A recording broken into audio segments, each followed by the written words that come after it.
Okay. All right, we're on. Okay. Well, welcome everybody. This is our, I think, third virtual Wildlife Wednesday.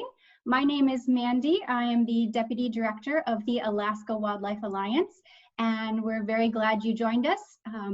Good evening, and those of you in the Anchorage area, thank you for coming with us. It is gorgeous outside right now, so we appreciate you spending your evening with us. And last week, we actually had someone from Tokyo, so I think that would be good morning if there's anybody overseas. Tonight, we're going to be talking about bears of the Alaska Peninsula. But first, I want to just do some quick rules. So next slide, please, Drew. Okay, so because we are using Zoom, I'm sure many of us have heard of Zoom bombing. So because these are public events, we're not requiring any registration or passwords, and we are family friendly. I've gone ahead and disabled everybody's microphone and video so we won't have any accidental surprises. If you're new to Zoom, I encourage you to go ahead and view this in full screen mode. What you're looking for, and oops, our little red arrow is off. What you're looking for is that little picture frame symbol. So if you take the red arrow to the right, it should be right next to speaker view. And so you can click the picture frame. And then we're going to go ahead and hold questions until the end of the presentation. So we'll let the speaker get through, and then we will use the chat function to go over the questions. So feel free to post your questions in chat as we go along, and then we'll go through and address them at the end of the presentation. Next slide. And so now I want to go ahead and introduce Nicole, who will be talking about Alaska Wildlife Alliance. Thanks, Mandy and Drew, and hi, everyone from your respective homes. My name is Nicole. I'm the Executive Director of Alaska Wildlife Alliance. AWA, as we're called, has been advocating for Alaska's wildlife since 1978, which is quite old by Alaska's standards, having only gained statehood a few decades before. And we're a member-based organization based right here in Anchorage and founded across the state. And we advocate for biodiversity and ecosystem-based management for wildlife, for wildlife across Alaska. And so we have a few ways that you can become a member of AWA if you're interested. You can support us through Amazon Smile. We're a member of the Pick, Click, Give, as well as the Combined Federal Campaign and the Roundup app. But you can also just become a member the old-fashioned way. It's $35 a year, and you can do that online or mail in a check or visit us whenever we have our events, if those pop up again. Next slide, Drew. Well, Drew, oh, thanks. So while we're hunkering down during this pandemic, we wanted to give you all some ways to engage with wildlife. So you can find all of these on our website. I'll throw it into the chat later on, but we're obviously having these virtual Wildlife Wednesdays, and we also have an AWA Wildlife Bingo game where you can win some AWA swag. We've been running spotlight series on some of our more interesting and unique wildlife. And then we also have neighborhood wildlife safaris, a webcam from the Kenai municipality has been turned towards the Kenai River so that you can do beluga monitoring from your home, wherever that may be, as part of our Alaska Beluga Monitoring Partnership. That's an endangered species. And then we also have some other citizen science opportunities. So all of those are on our website, and we encourage you to check them out. And we have a very special month this month. We have Wildlife Wednesdays every week. May has Endangered Species Day, which is on Friday.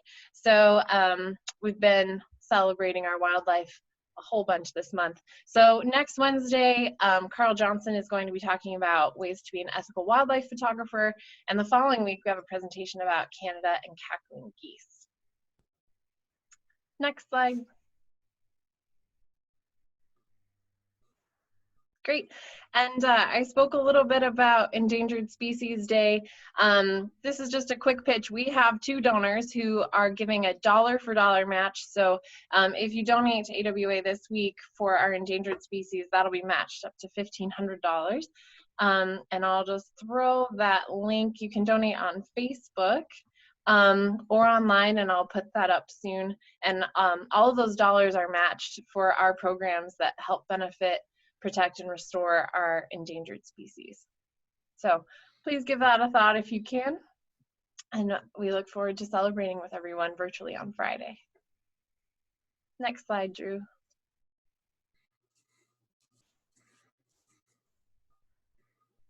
Great. And then the last bit of this introduction is some other wildlife advocacy opportunities that are happening across the state. We like to keep members informed of some of the wildlife issues happening across Alaska.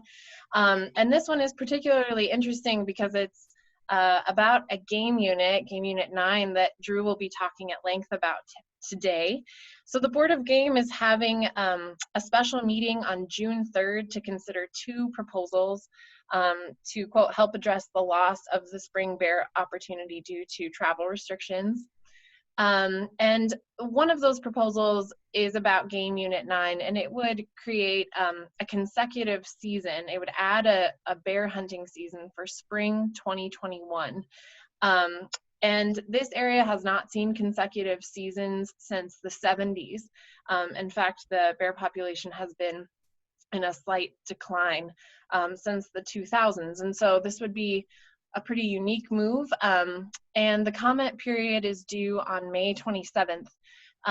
Actually, today, ADF&G released their biological analysis behind their analysis of the proposal. So we'll be creating a fact sheet and getting some information out to the public so that you can make an informed comment before May 27th. So please check on our website at akwildlife.org for more information and consider commenting if this is an issue that's important to you.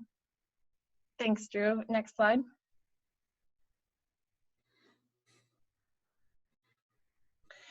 And another advocacy public comment period to be aware of regards national parks. So last March, the Supreme Court decided that National Park Service could not enforce a regulation prohibiting the operation of hovercrafts in part of Yukon Charlie National Preserve. And so the agency is accepting comments that would provide clarity on navigable waterways within national parklands in Alaska. That public comment is due at the end of June, so you have lots of time, but wanted to put that in people's thoughts for the summer as we all get out and about. This is an opportunity to comment on national parks. Thanks, Drew. Next slide.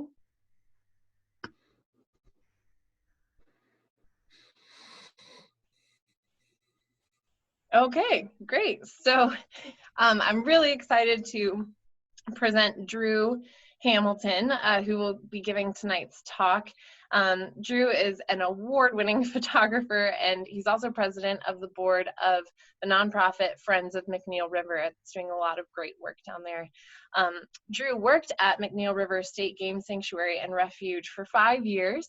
And since leaving McNeil, he leads wildlife-focused photography tours all around North America.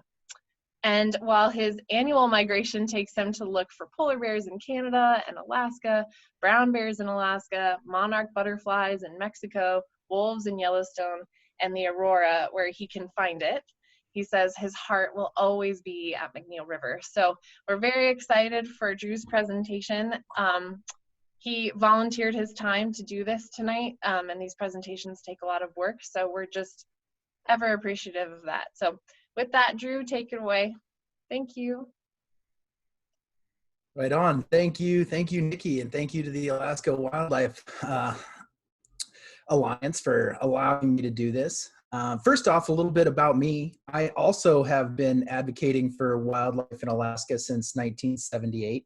Apparently that was a very good year here in Alaska. I was born in Anchorage, lived here till I was 5, and then ended up moving to Iowa, where I spent my formative years.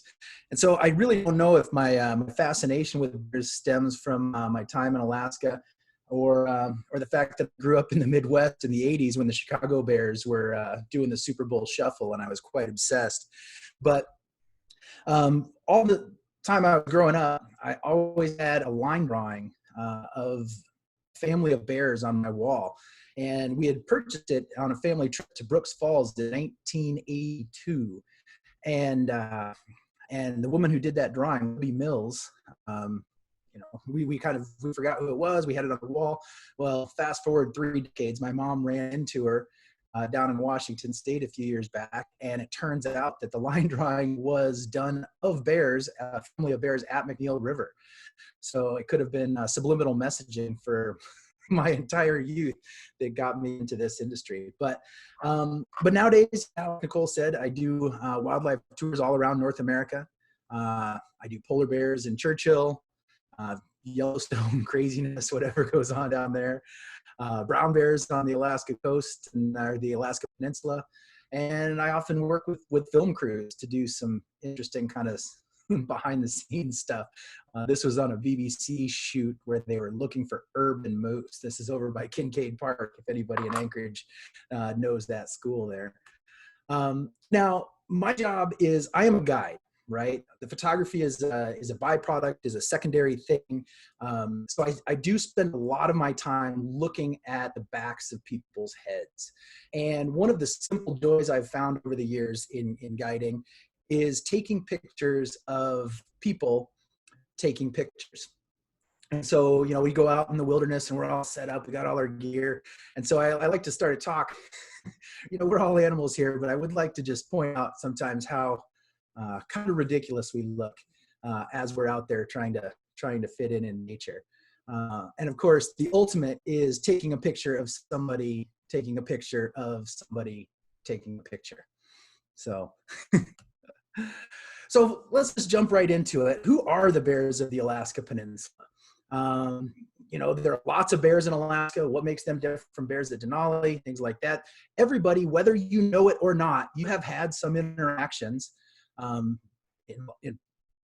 real life, digitally, in the movies, where it is, the bears of the Alaska Peninsula. They are the bears of Katmai Park's Fat Bear Week, right? So 1 week in the fall, the whole country is captivated as Katmai Park does their March Madness style brackets, and everybody votes and sees who the biggest bear in the world is. This year was one of my favorite bears out there, Holly. She was truly the queen. I was able to go out there the week before Fat Bear Week, which of course is the qualifying rounds. And yeah, there was nobody else even close. They're the bears of the Brooks Falls webcam. I don't even know how many people watch the webcam at Brooks, but it is a major pastime for folks. I got a snapshot of a TV from a DMV in Ohio where somebody was waiting in line to get their driver's license, and they had the bear cam up to try and soothe the savages waiting for their new driver's licenses. And of course, Brooks Falls is the only place on earth where you can get that iconic shot of the sockeye salmon, the Bristol Bay sockeye salmon, leaping right into the snapping jaws of the Alaska Peninsula brown bear. They're the stars of viral videos. Your friends have been texting them to you for years. They've turned up in your Facebook feed. They've been viewed tens of millions of times.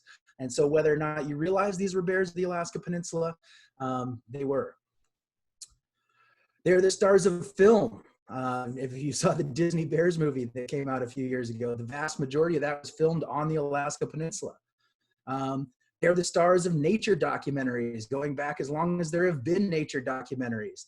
Documentarians love to come to the Alaska Peninsula because it is just a spectacular spot with such a variety of bears, a variety of bear behaviors, and a lot of great storytelling is done out there.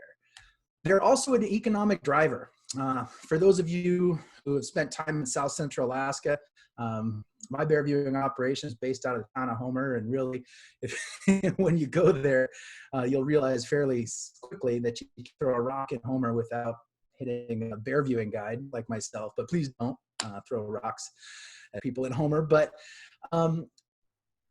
we recently had a study done by the University of Alaska Fairbanks where they looked at the economic impacts of brown bears in the state of Alaska, particularly South Central Alaska.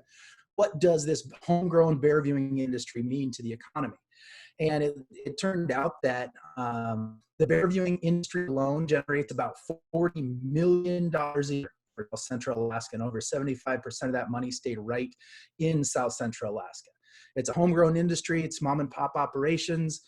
There are some bigger companies that do it, but really it's something that's grown exponentially over the last few years. And if you look at Homer, which we are the self-proclaimed halibut capital of the world, if you go back and look at the visitor's guide, going back decades, there was always a halibut on the front or a fish on the front. But if you look at it now, it's got a bear on the front. So the bears do play a very important role in our diversified tourist economy here in South Central Alaska. And of course, the fat bears. I mean, really, I've thrown this slide in here a couple times just to make us all smile as we're going through. But nothing really, like this just kind of sums it up for me. Like, this is the best bear habitat in the world.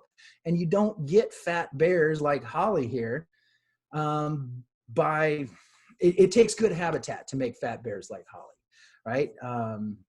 Like you think of the interior bears like a Denali Park grizzly bear or a barren ground grizzly from up on the North Slope, or even a Yellowstone grizzly. They just don't have the habitat. They just don't have the resources that these Alaska Peninsula bears do. And as a consequence, well, I think this image speaks for itself. So we'll get a little geography done here. We'll zoom in here. We're looking at North America. Now we'll zoom in. We're on Alaska. Now we're in Southwest Alaska. You start to see that dark blue patch of Lake Iliamna, and we're going to use that as our frame of reference here. Okay, so now we're at the north end of the Alaska Peninsula. Keep your eyes on that Lake Iliamna there, that big blue patch in the middle. I'm going to overlay some political boundaries here so we can show you what we're going to be talking about today. So in a very ironic twist, this is a map that was put together by the Pebble Limited Partnership, the Canadian company that's behind the proposed Pebble mine. And so I really, while I'm opposed to the project, I do have to thank them for creating this map of the best bear habitat in the world. So all the hot spots are on here. If you look in the north, you've got Lake Clark National Park and Preserve, which is where I started my bear viewing career back in the 19 something in Chinitna Bay. You look in the south, you've got Katmai National Park and Preserve. Right in the middle, you've got the McNeil River State Game Sanctuary and State Game Refuge. So if you look just south of where they have labeled a Mactadori Port, ambitiously labeled a Mactadori Port, you'll see the McNeil River State Game Sanctuary. Of course, I was mentioned earlier, I'm the president of Friends of McNeil River. I worked out there for a number of years. It is near and dear to my heart. But McNeil River is, got a little carried away there. Well, so wherever you go bear viewing, be it in Lake Clark National Park, be it in Katmai Park, be it McNeil River, Brooks Fall, wherever you are, it is don't just go out there willy-nilly. Follow the rules, follow the guidelines, follow the norms. This is my disclaimer. Don't go out and get yourself for a bear in trouble saying, oh, Drew said to do it. No, I say follow the rules. These areas are managed for different purposes and different user groups, and being bear aware always applies. Always. Whenever you're out in the Alaska Peninsula, there are so many bears, you always, in everything you need to do, or everything you do, you need to be bear aware. Now, the reason we can do what we do at places like McNeil River, which is where this video was taken, the video won't play, but I just took a snapshot from it here to exhibit what I'm talking about. This is a bear called Ears, and he frequents McNeil Falls. He showed up every year for the last couple decades. And every day that this bear has come to McNeil Falls, there's been a small group of well-behaved humans sitting in the same spot doing the exact same thing. And he has learned that these humans are well-behaved and of no consequence. It's a process called habituation. Now, habituation is an often misused term in the bear world. Habituation, if you go to dictionary.com, is the reduction in intensity or duration of a response to a stimulus. To boil it down, you're basically saying that the bears have learned to ignore the humans because there is no consequence. Now, where it gets misused, often gets misused and switched around with food conditioning. Now, food conditioning is kind of the opposite of that. A habituated bear is not a dangerous bear. A food conditioned bear is a dangerous bear. A food conditioned bear is a bear that associates people with or as food. So a lot of the images I'm showing you are all going to be habituated bears, but they are not food conditioned. They are wild bears that have learned that well-behaved humans are of no consequence. So we'll go back. Yeah, now we'll go. So look at where it says Amactidori Port on there, right in the middle of this fantastic bear habitat. And if you go just down below, there's a place called McNeil River State Game Sanctuary. Now, McNeil River is home to the largest congregation of brown bears anywhere on Earth. When I was out there, we had a couple peak years. The most bears I've seen in a quarter-mile stretch of river along the McNeil was 78 at one time. And you're sitting there, there are 10 people with you, no fences. These are all habituated bears. They go about their business like you're not even there. It is, if you want to learn bear behavior, and you want to learn it fast, McNeil River is probably the best place in the world to do that. And I know some of you who are tuning in tonight have some McNeil permits for this summer, won in a lottery, and you can go on Fish and Game's website if you're interested in learning more on how to get out there. But it is one of the most amazing wildlife spectacles you could ever hope to take in. And where I always struggle with this is, you know, I'm very pro McNeil, yay, but a McNeil bear is not just a McNeil bear. You kind of have to think of McNeil Falls as like a truck stop on the Alaska Peninsula. So you've got thousands of bears on the Alaska Peninsula, and they're all coming and going and moving around to utilize the seasonal abundance of the Alaska Peninsula. And McNeil River happens to be a place where they stop in. So some of the bears, when we would record our daily data out at McNeil, there were bears that you'd see every day. And then there were bears you'd see maybe once, maybe twice a year. They would just stop in, and then they're off to parts unknown. So I ended up, the best analogy I could come up with for it, it is like a truck stop on the Alaska Peninsula. Now, just to exhibit how these bears move far and wide, this is a map. You'll have to kind of get your bearings again. Lake Iliamna is up in the upper left, and McNeil River State Game Sanctuary is the orange segment right in the middle. So these data points just show where McNeil bears were harvested or turned up dead other places. This is a legitimate way to collect data if the bears were identifiable or recognized, but these are where some of the McNeil bears have turned up. It's probably pretty small on your screen, particularly if you're watching on a phone. But over on the right, it says 2 additional bears were tagged. One was in Hallow Bay, which is over on the Katmai coast, and one was from Kukak. And if you, like, that's far enough away that, like, it doesn't even turn up on some of the other maps I'm showing, but that's probably 60, 70 miles kind of to the southwest, or excuse me, southeast of, well, no, it's kind of down and to the east. Yeah, southeast from McNeil. So it is quite a distance, and there's a huge range of mountains and volcanoes in between there. So those are no barriers to these bears. There was a collaring study done out at Cape Douglas more than a few years ago now. There's not a whole lot of current data, but there were 4 bears that were collared that wandered into the sanctuary. In the sanctuary itself, they don't do any invasive tagging or anything like that. These were just bears that were collared elsewhere and then wandered into the sanctuary. And this shows you kind of how far they would go. So 4 bears, one of them was Ears from the viral video we showed you earlier. He went over towards Kulik Lake over in Katmai Park, but you're seeing these bears go 40, 50, 60 miles straight line, moving across the landscape. So it's not just dots on the map. I'll show you this one. And I saw Greg earlier. I know he's here. And so I'd like to thank Greg for donating this picture just to show what we're talking about. I was on a trip with Greg way up on the North Slope, Alaska, looking for polar bears, and we were talking about bears in the Katmai Preserve. Couldn't be in a more random place to have this discovery, but I said, I'd love to see some of your pictures. And I'll be darned if the first picture he pulled up wasn't a McNeil River bear.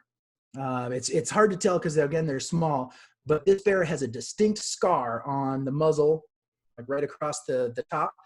So there is no mistaking this bear. You don't need DNA. You don't need anything else. This is the same bear. Images, the one on the bottom right I took, the one in the upper left Greg took, and they were 45 miles apart. Just put some real faces with these data points that we were looking at before. So I'd like to take you through kind of a year in the life of the brown bears of the Alaska Peninsula. So we're going to start for sake of conversation in the spring, which is where we are now. It's a perfectly logical place to start. It's the season of rebirth. Things are waking up. It's probably further, well, some of you here in Alaska, it's spring now. Some of you in other places might be full on summer by now, but we're just appreciating the spring weather we're getting. I'm looking out the window at it right now. But as these bears come out of the den, it often gets portrayed that they're just ravenously hungry, and they'll come out and they'll kill everything and they'll eat and just eat and eat and eat. Really, in reality, that's not the case. These bears come out of their dens, and you think while they're in the dens, they are in a dramatically lowered metabolic state. And so they don't come out ravenous. They come out, yeah, they want to eat, yeah, they need to eat, but their metabolism isn't up on step yet. So they kind of have to ease back into it. Like this bear, this is in the McNeil River State Game Sanctuary looking towards the north, towards Homer. You can see Augustine Volcano there in the background. But this bear was just cruising the intertidal looking for whatever delicious treats might wash up over the course of the winter. It could be, of course, a jackpot. They could find a dead whale, but the ocean provides all sorts of fantastic bounty if you're just willing to lower your standards enough to eat some of it. Also, these super low tides we've been having lately, I know there have been a lot of people out tide pooling. Well, tide pooling and digging for clams has a whole different meaning for a bear, but that's another good early season food source. You'll see them out in some of those coastal areas digging for razor clams over on the Katmai coast or digging for soft shell clams in McNeil Cove. But they know how the tides work. They know how to get out there and find these little clams. And you wouldn't think that would provide much nutrition to them, just being a little bite of clam, until you realize that they just ate 100 of them. And it does add up, and it does help. Now, the first real great food source for them are the sedge meadows that are available along the Cook Inlet coast, and they're kind of scattered around the Alaska Peninsula. Now, the bears will congregate in large numbers in these sedge meadows, and it basically, the comment we get most frequently is they look like cattle, and I have to admit they do. They've got the big humps, they're brown, and so you don't think of the salad bar as a great place to bulk up. But really, the specific sedge that grows in these meadows will go up to 21% crude protein in its early stages. So now it's kind of miraculous. While they're in the den, they don't lose a ton of lean muscle mass. But one of the first things they have to do is repair what little damage was done, just for atrophy and not moving around as much. They have to kind of get back into summertime, get their beach bods back, if you will. So they'll be eating sedge. They'll congregate in meadows. This is a very dynamic time, although they say, oh, they look like bison, but it is a very fun time to go out and watch bears. They still have their winter coats in a lot of cases. They shed over the course of the summer, so they go from various degrees of nappiness till they're full furred again in the fall. But in the spring, a lot of times they'll still have their winter coats and they're sleek looking. This is a time when the cubs, I do confess, are at their absolute cutest, particularly the little ones, the little ones that are usually born around the first of the year. We'll cover that more when we get into the winter section of what bears do. But they're out, they're following mom. I don't know if you guys remember last summer. It seems like so long ago at this point, but it was just so hot. And every day we went out to Hallow Bay, my heart just went out to this mom because she still had her full winter coat, and she had these 3 cubs to look after, and they just looked hot the whole time. Here's a more common scene. So these bears are out there eating the sedge, bulking up, but it's not all cute cubs that time of year. Oh, wait. No, I've put in a cute cub interlude here so everybody can get their fix of cute cubs here. These two siblings were roughhousing, and they, as they tend to do, I don't know how many of you have siblings, but this is how it usually goes. You start with the playing, you start with the roughhousing, and then eventually it escalates. So these guys were roughhousing until mom finally called them over and told them to knock that off. Now, so going back, these are cubs of the year, right? These are spring cubs, coys, sometimes they're called. These are cubs that were born around the first of the year of that given summer. So in this picture, these bears were 6 months old, we'll call it, 6.5 months old.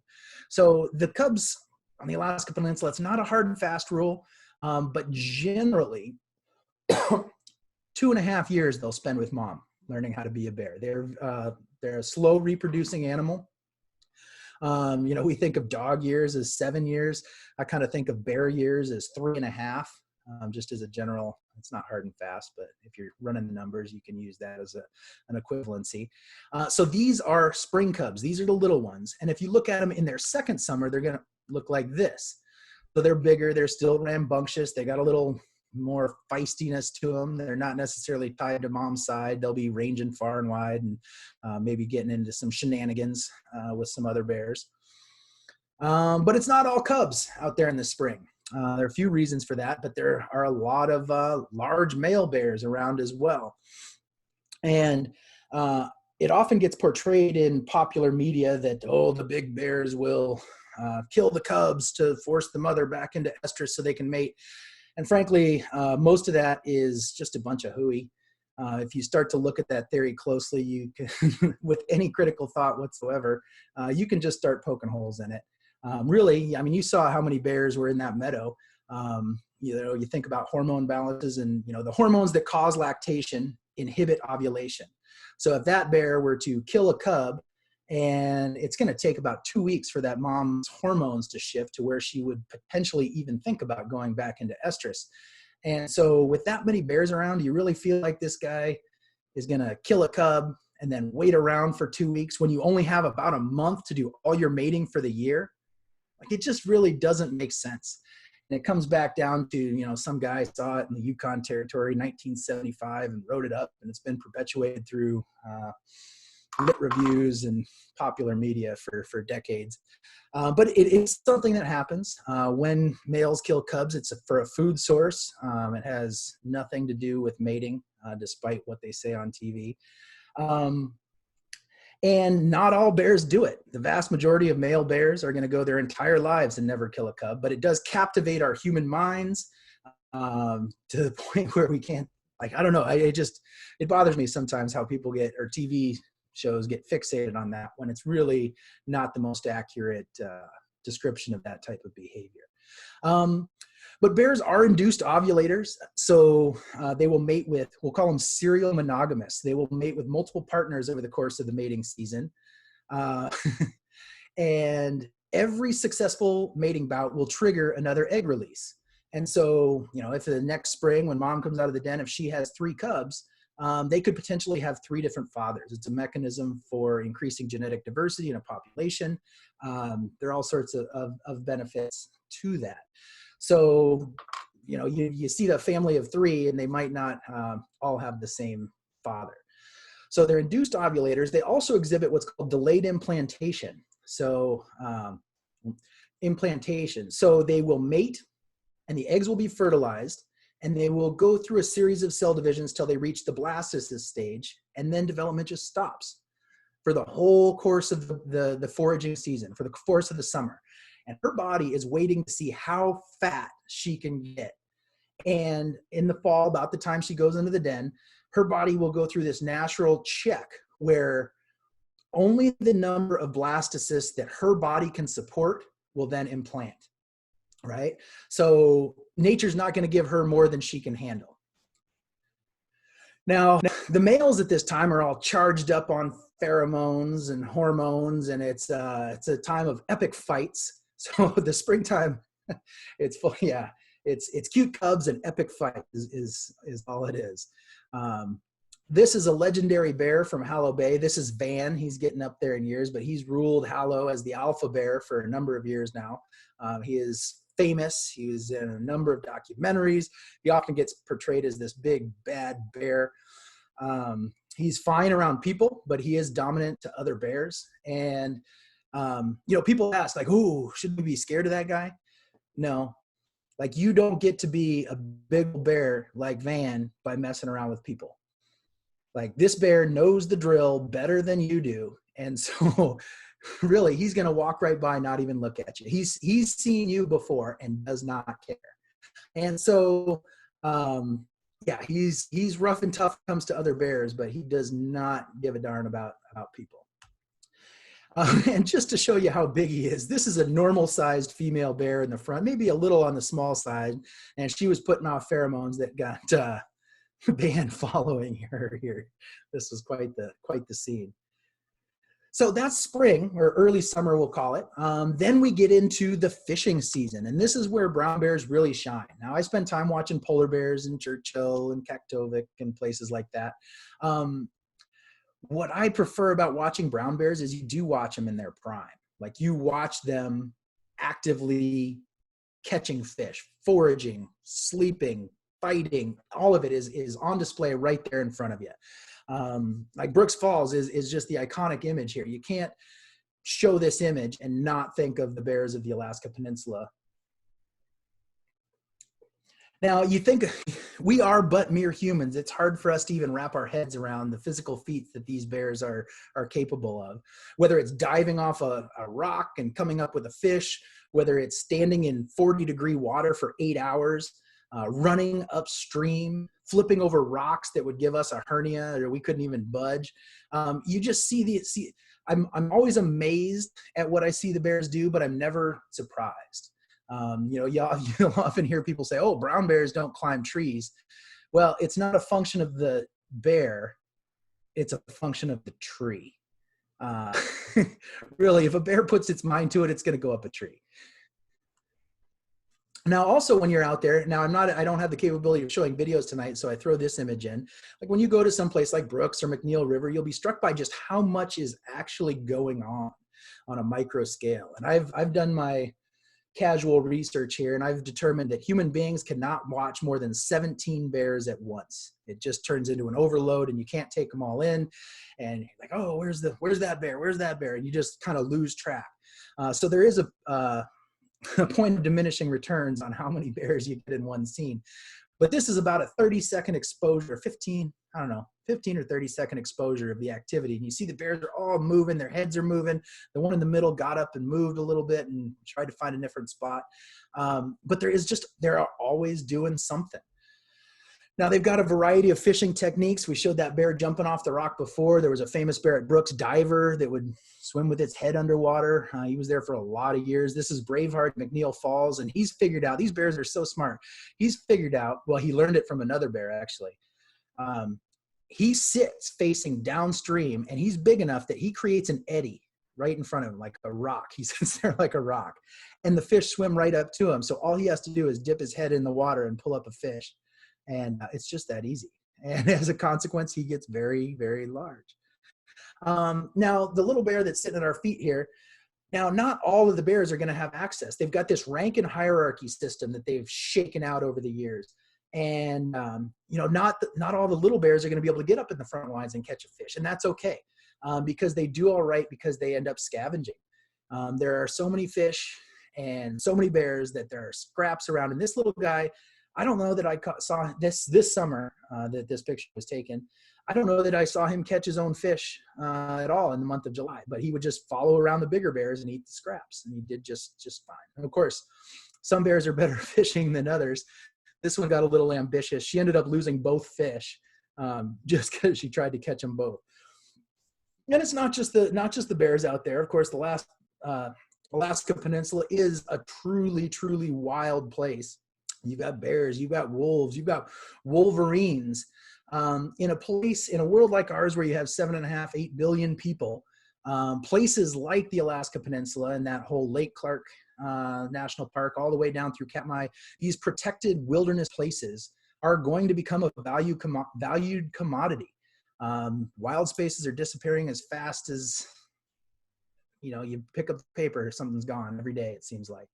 And so, like, if we appreciate having wildlife, we need to continue to protect places like this. So that was a little bit of an aside, but yeah, this is when, you know, moms and cubs are still like, the cubs are learning how to fish. I always like this picture because the mom in the back has two little cubs, and then the mom in the front has two yearlings, and they were checking each other out from quite a distance away. Now, all these places, if you go to McNeil, or if you go to Brooks, or you go to the Katmai Coast, or you go to Katmai Preserve, or you go to Chinitna Bay, or you go to Big River Lakes, wherever you go to watch bears, there is a culture to all of these places that is made up by the personalities of the bears in those places.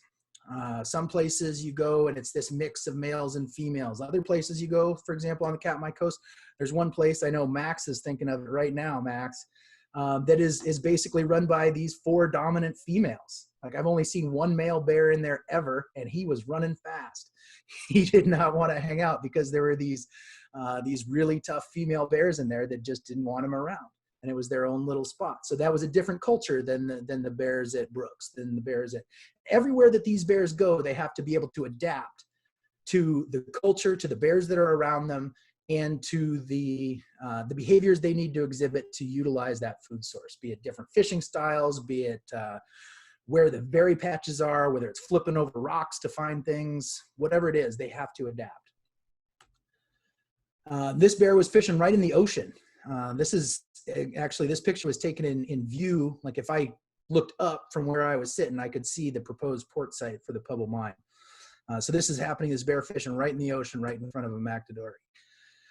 The humpies. So there are different species of salmon these bears will utilize. The male pink salmon, of course, get that, I don't know, call it a bear handle on the top. But one of the most important food sources for a lot of the bears on the Alaska Peninsula, particularly the ones that will go long distances, is the Bristol Bay sockeye fishery. There will be bears from the Cook Inlet side that will cross over to utilize that resource in the late summer. Speaking of late summer, let's talk about bears in fireweed. So this fireweed starts turning, starts blowing away. It means the end of the summer is coming. We've now crossed over the mountains. We're over in Katmai Preserve, and the sockeye salmon from Bristol Bay are making it up to their spawning grounds. And when they're in these shallow creeks, it gives the bears easy access to them. So for example, these guys, oh man, I would hate to be a salmon, but these guys were swimming right up to this big old bear, and all he had to do was sit there and pull him out.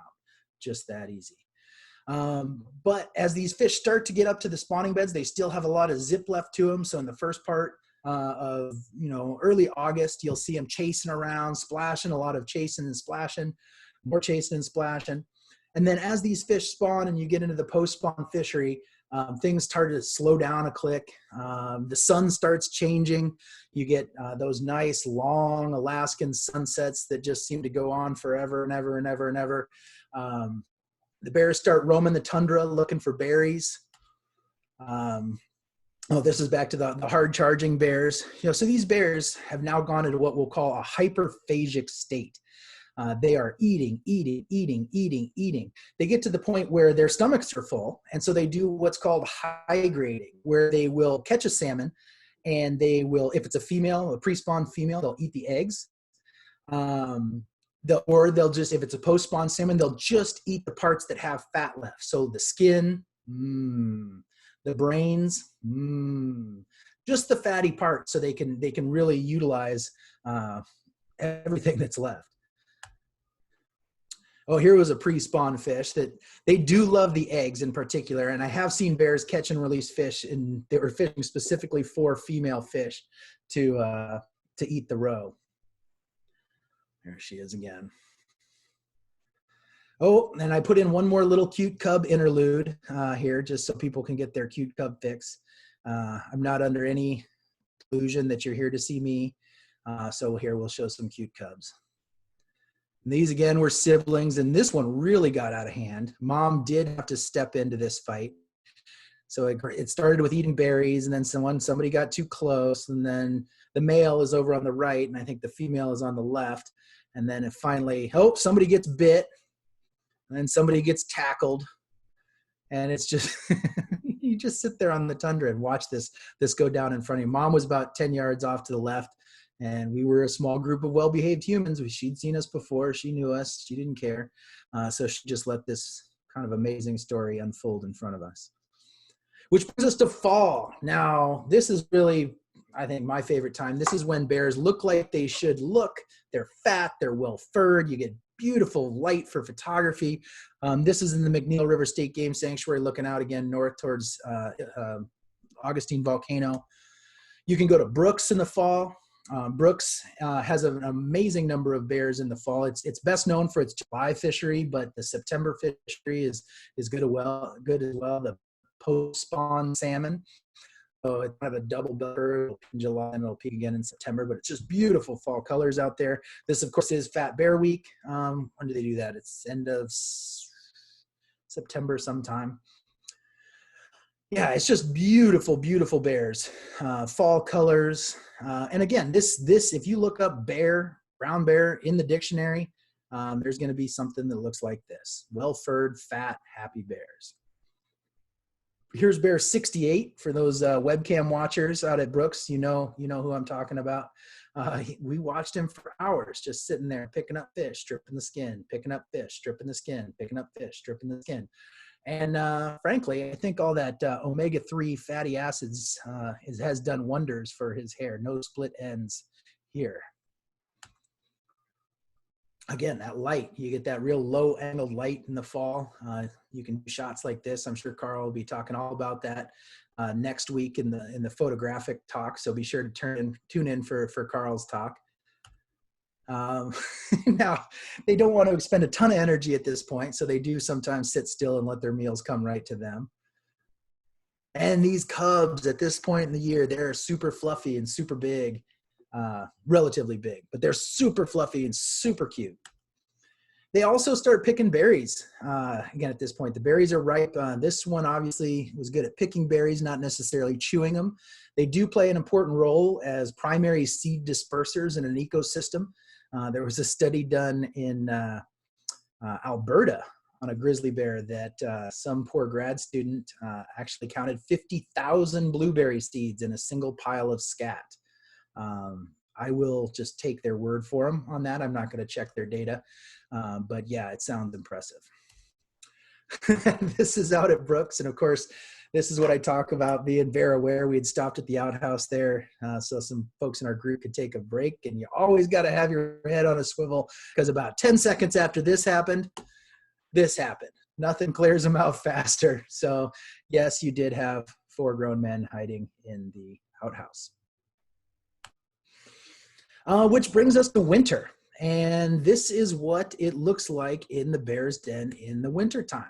It is very dark. You can't really see anything.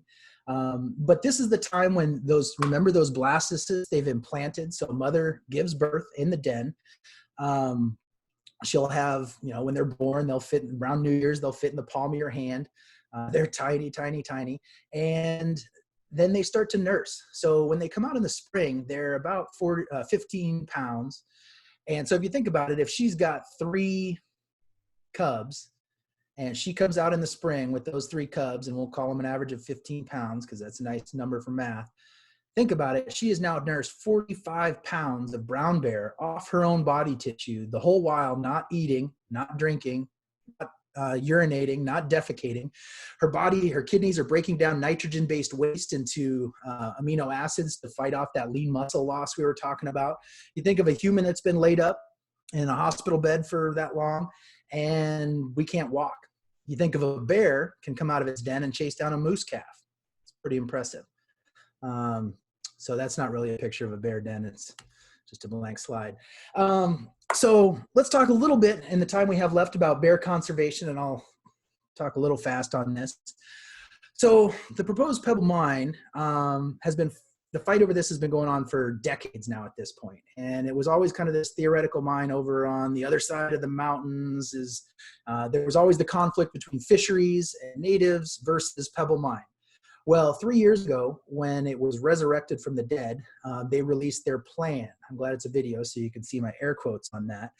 And what they proposed as part of their plan to go through the permitting process was what ends up being about a 200-mile gash in the habitat going from the north side of Lake Iliamna all the way over to Cook Inlet. And so they're proposing to take the mine ore out, truck it down to Lake Iliamna, ice-breaking ferries across Lake Iliamna, and then put this 38-mile road corridor that goes right through the middle of the best bear habitat in the world, where they would load it on barges at a McDory, which I'll show you a picture of a McDory here in a second, where they would take it out into the Gulf of Alaska and transfer it ship to ship, all the while having a natural gas pipeline coming over from the Kenai Peninsula across endangered beluga habitat. The same belugas that Nikki was talking about, the monitoring. You can do virtual beluga monitoring. It's that same endangered population that we're talking about. So they would transfer the ore ship to ship. This is right in the Amactadori Gap. The Barren Islands are down here on the right. Like, this is just nasty, kind of deadliest catch style water out here. And they're going to be transferring this stuff ship to ship. It's just, it's ridiculous, frankly. And again, we talked about how far these bears move. Like here, this yellow plus is a McNeil bear that was observed right at the port site. Here is Amactadori Creek. This is the port site itself. So there would be a 38-mile road corridor going out behind where this picture was taken. And there would be a huge industrial port. There would be a power plant that would be big enough to power the city of Anchorage right in the middle of this remote area. There'd be hundreds of workers who frankly don't have the bear qualifications to be running around in the wilderness with this many bears around. Like I said, you know, my relationship with bears on the Alaska Peninsula is one of trust. Like, they trust that humans are going to behave in a specific way, and that's how I can go do this, and I can take some of you out to go see bears in a safe manner. These people are going to be interacting with bears in a different way. They're going to be hazing bears. There are going to be places on this port where realistically these bears would have access to human food and trash. So suddenly you've got the risk of a food conditioned bear coming through here. And as we know, they go far and wide. And once they're food conditioned, if they're food conditioned at the port, and then they wander in McNeil River State Game Sanctuary or into Katmai Park or Katmai Preserve, now you've created a dangerous situation for users who have been using this area for 50 plus years. This is what it looks like now. This is what they want to make it look like. It would be, yeah, that power plant, the port, dredging, people coming and going, just general disruption of life. Now, this is taken from inside the McNeil River State Game Refuge, which is a small parcel of land next to the sanctuary. And if you look closely, I know probably small, over on the left, you'll see that's the port site. And then down here in the bottom right, we've got a small group of bear viewers. That's Derek Stonerov and a film crew. And then you've got a jitney from a fishing operation. So you've got these two users down in the right who are, you know, making money on just having it be sustainable wilderness. And then over on the far left, you've got this spot that is slated for destruction. Now, this is, we've been really ramping up our campaign this summer. So keep your eye out through Alaska Wildlife Alliance, Friends of McNeil River, Defend Bristol Bay, World Wildlife Fund, and PCA. There are a lot of people in on this coalition. And we're going to be bringing the bear story to you. It's already out there. It was really broken by the crack reporters at KBBI Public Radio down in Homer. There was also a Dirtbag Diaries. It was on CNN. Mashable coverage of Fat Bear Week. Pebble Mine was on their minds as well. Now, our U.S. senators both have spoken out and set very high standards for the mine. Lisa Murkowski said if they can't meet the standard, they shouldn't be able to issue the permit. She said, it has become clear to me that there were significant deficiencies and gaps in the Army Corps of Engineers review of the proposed Pebble Mine. The expectation is that we don't just move quickly through this process without giving due deference to the concerns that have just been raised.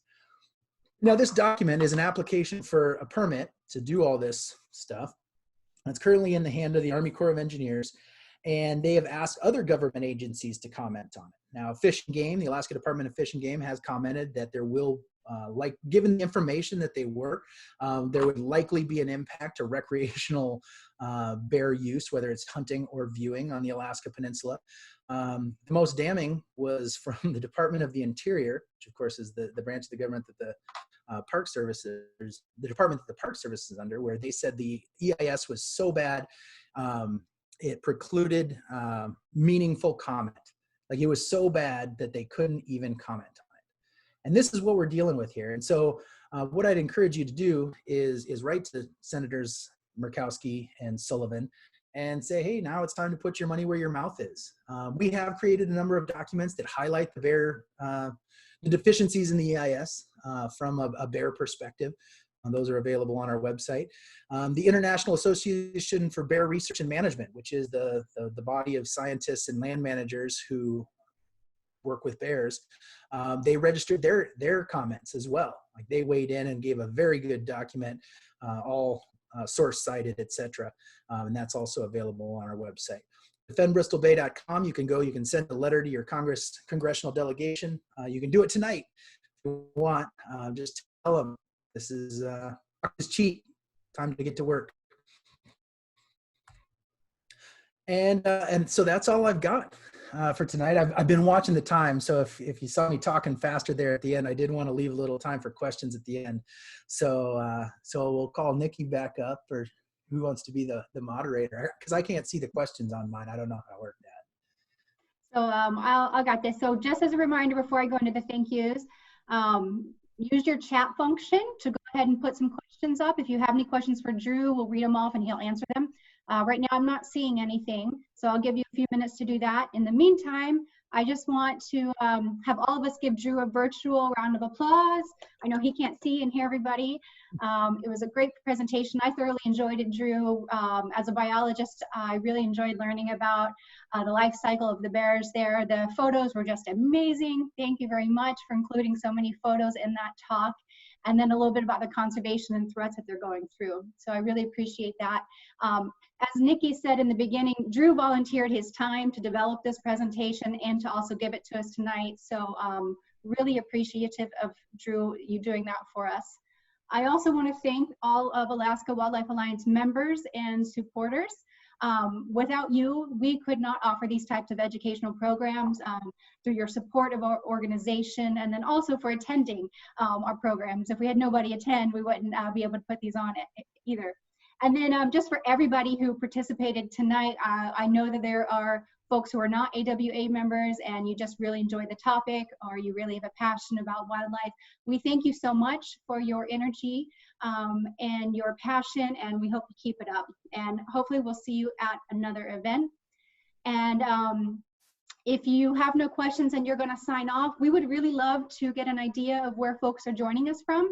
So if you wouldn't mind just kind of letting us know what you thought about Drew's presentation tonight, give ideas for future presentations, and then also where you're from in the chat box before you leave. We'd really appreciate it.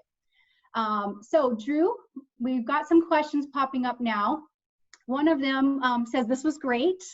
How do local or tribal communities live with these bears?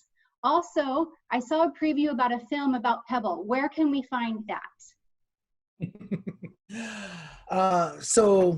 The first question was about how natives feel or about bears in the area. And really, I am not native. And so I'm not really qualified to speak from the native perspective on this.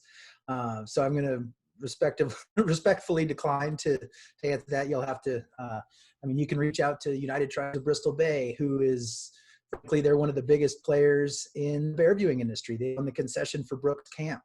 I feel like through some of their commercial interests, they have at least shown an interest in bear viewing and bear conservation through that. So that's all I'll say on that. And then, thank you for asking about the film.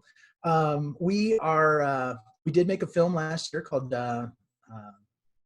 Pebble Redux, The Bears of Amactadori, and we've had a couple online premieres, and will be another one, and so you'll just have to stay tuned. You can follow me on Instagram at DrewHH, and I'll be posting something there. There is another bear movie that's playing tomorrow night at the UAA Planetarium called River of Bears. I'll be doing another talk after that, not as comprehensive as this. But if you're looking to learn more about McNeil River specifically, you can go to UAA Planetarium's Facebook page, and they'll have information on the movie River of Bears showing tomorrow night at 7 o'clock Alaska time. Great, and I haven't seen any new questions pop up, but I thought I would share some of the comments that are coming through. Great speaker, great pictures, awesome presentation. Can't wait for the recording. We have folks from Colorado, from Healy, Alaska, Santa Fe, New Mexico, California. We have a comment that says, I love seeing Braveheart. I saw him 2 years ago when I was at McNeil. We have some comments saying, thank you, Drew, this was great. I too have hidden in that outhouse at Brooks. So that part gave me a good laugh. And that is Melissa from Gladstone, Oregon, and the Bears of Brooks Falls Facebook group administrator. Yeah, that's a great group. If you're looking for more information on the Brooks Bears or the webcam, there is a great community, the Bears of Brooks Falls Facebook group, and it's just a bunch of fun, like-minded folks posting some fun pictures of bears. Okay, we got some more questions. Drew, what is the best bear camouflage? Bear camouflage. So I had a funny picture pop into my head there. You mean B-E-A-R or B-A-R-E? Yes. Okay. So bear camouflage, there's no good bear camouflage. Like with these bears, they do not hide. They can smell you. Like, what's the point of hiding? Like when I go out and I see a bear that we'd potentially like to photograph or interact with, we are full disclosure. There is no hiding. There is no, like, that bear knows our intentions. We were communicating the whole time. And basically, we don't approach the bears, right? We pick a spot and then we make ourselves as comfortable and unassuming as possible. And then it is up to the bear to decide whether it chooses to come over and interact or just be close to us. And so it really, karma. There's a lot of karma involved in bear viewing. You have to fit in with your environment and make those bears relax and realize that you're no threat. And really just blending in, just act like you belong there, and they'll figure you out. Okay, we've got another question. How can I help to prevent pebble mine? Right now is an important time in the pebble fight. And so wherever you're from, as in the United States, you have the opportunity to weigh in. There have been public comment periods that have come and gone to the Army Corps of Engineers, but now is the time when we need to contact our congressional delegations and let them know that this thing, like, while we've all been focused on the pandemic, I don't know if you've noticed there's a pandemic going on. Hence our virtual talk here tonight. But while this has been going on, the Army Corps of Engineers is plugging away on this thing. And they are adhering to this ridiculous timeline that is not allowing cooperating agencies. Like if you're a tribe in Bristol Bay that wants to submit comments to the Army Corps of Engineers, Bristol Bay right now, they're worried about pandemic stuff. They have life and death questions that need to be answered before this can continue on. So they're not able to give Pebble its due in this process. And frankly, you know what? That copper has been there for millions of years. It's not going anywhere. So we need you to write to your congressional delegations and say, look, suspend this thing. Like, put this off until after this pandemic is over. And you can then, if you're talking about how good this system is, your permitting system, then put your money where your mouth is. Let's do this right. If you're going to do it right, and don't rely on political shenanigans to get this thing rammed through. That's great advice. Another question for you, Drew. Who is your favorite bear and why? Oh man, I think my favorite bear is Walter Payton. He was the running back for the 1985 Chicago Bears. Anyway. No, no, let's see. Favorite bears, whatever one's in front of me. I have so many bears that I have fond memories of over the years because they do give you this unprecedented glimpse into their lives. There are a couple bears in McNeil River where I'm a big fan of Chops. I like Braveheart. There was a bear that I watched grow up out there. His name is Hot Lips. We named him that because we thought he was a female. Turns out he wasn't. Now he's a big old bear named Hot Lips. So I don't know. I do have my favorites, but really I'm happy whatever bear I'm watching. Oh, that's good. Good story. So a lot of compliments are coming in, Drew, and I will send these to you later. Another question is, when in September is the best time to view the late salmon run at Brooks? So of course we're in a pandemic, so time has no meaning. But what I would do to zero in on those dates, and they're escaping me off the top of my head, but look at when, like Google it, and when was Fat Bear Week, and go like the week before, or, you know, so just any time leading up to that, like the couple weeks before Fat Bear Week are a good time to go. Good point of view there. And then last question I'm seeing is, how would the bear viewing industry be impacted by Pebble, and how big is that industry? How would it be impacted? Well, one, there were the safety risks that I talked about before. Like if you've got suddenly this influx of underqualified people interacting with these bears, it's going to change the nature of how these bears view humans.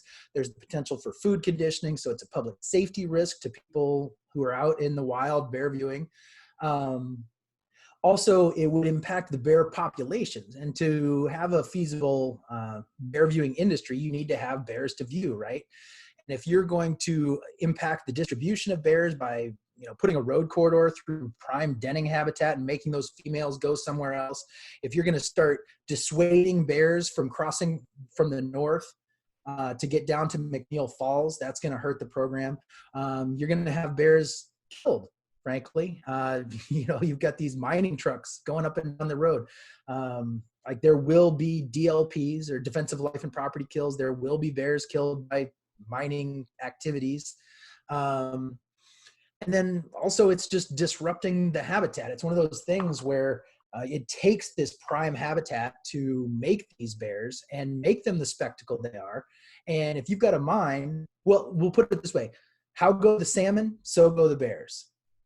So you're impacting denning areas, migration routes, habitat fragmentation, and then you're also threatening their lifeblood with the Bristol Bay sockeye salmon fishery. Like it is an all-out assault on bears on the Alaska Peninsula. Like the more you dig, the worse it is. If you're looking for some nighttime reading, I'd be happy to send you that Lowell Suring report on the deficiencies, and it'll put you right to sleep. But it's got some good stuff in it if you're a lawyer. Okay, I am not seeing any new questions come in.